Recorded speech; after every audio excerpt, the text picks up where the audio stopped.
Mengapa mantan Presiden Jokowi baru menyerahkan ijazahnya ke Polda Metro Jaya? Dan mengapa bukan saat gelar perkara khusus yang digelar Bareskrim Polri yang jauh lebih penting dan menyangkut dugaan pemalsuan dokumen negara? Apakah ini strategi hukum atau justru manuver politik yang disengaja? Yang jelas, langkah ini kembali membangkitkan kecurigaan publik. Apa yang sebenarnya sedang disembunyikan? Perlu kita pahami. Ada dua perkara dengan dua jalur hukum berbeda.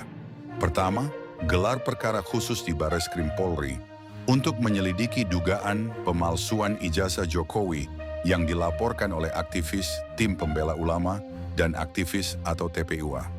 Kedua, laporan pencemaran nama baik oleh pihak Jokowi yang justru diproses di Polda Metro Jaya. Yang jadi pertanyaan besar, mengapa Jokowi justru menyerahkan fotokopi ijazahnya ke Polda Metro dalam perkara fitnah, bukan ke Bareskrim dalam perkara pemalsuan ijazah?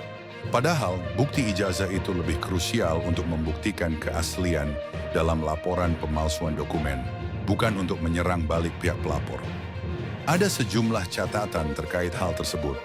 Fakta ini membuat banyak pihak menduga Jokowi lebih memilih membalas laporan melalui kasus pencemaran nama baik, alih-alih membuktikan secara transparan keaslian ijazahnya dalam perkara pokok. Kenapa ini penting? Karena penyerahan ijazah ke Polda Metro Jaya tidak berimplikasi langsung pada kejelasan kasus dugaan ijazah palsu Jokowi. Artinya, ijazah itu tidak diuji dalam gelar perkara yang ditunggu-tunggu publik untuk mendapatkan kepastian asli atau palsunya ijazah Jokowi. Dan ini yang membuat publik bertanya, apakah memang ada skenario untuk tidak benar-benar menunjukkan ijazah asli secara hukum terbuka? Seharusnya, jika Jokowi ingin menyeret pihak-pihak yang melakukan pencemaran nama baik dan fitnah kepada, setidaknya harus berlaku fair dengan menyerahkan ijazahnya dalam gelar perkara khusus di Bareskrim Polri untuk diuji forensik kembali dengan melibatkan pihak pelapor, terlapor, pihak independen, ataupun diuji ke lapor lainnya yang lebih netral. Akhirnya semua ini menimbulkan persepsi Jokowi lebih memilih membentuk opini publik lewat kriminalisasi pelapor daripada menyelesaikan pokok perkara secara tuntas. Dan publik bukan tidak tahu, ketika Polda Metro bergerak cepat atas laporan pencemaran nama baik dan fitnah, tapi Bareskrim Polri terlihat lamban menyelesaikan perkara ijazah, publik pun menyimpulkan ada asimetri hukum, ada ketimpangan penanganan, ada skenario yang disengaja.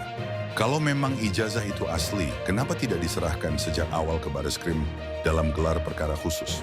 Kenapa baru muncul ketika status kasus pencemaran nama baik naik ke penyidikan? Dan kalau memang ingin membungkam isu, kenapa bukan transparansi yang dipilih, tapi justru jalur pemidanaan terhadap pelapor? Publik saat ini tidak bodoh. Mereka bisa membedakan antara pembuktian otentik dalam hukum dan pengalihan isu melalui drama opini dan kriminalisasi. Pertanyaan akhirnya tetap satu.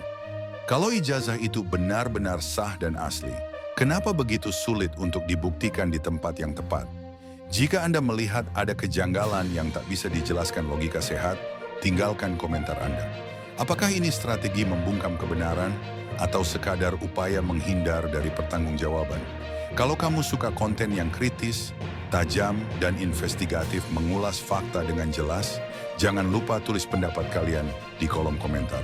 Kemudian like, share, dan subscribe sekarang juga sebagai bentuk dukungan kepada channel ini agar dapat terus tumbuh menyampaikan sikap kritis publik untuk Indonesia menjadi lebih baik. Terima kasih telah menyimak hingga akhir. Sampai jumpa di video berikutnya.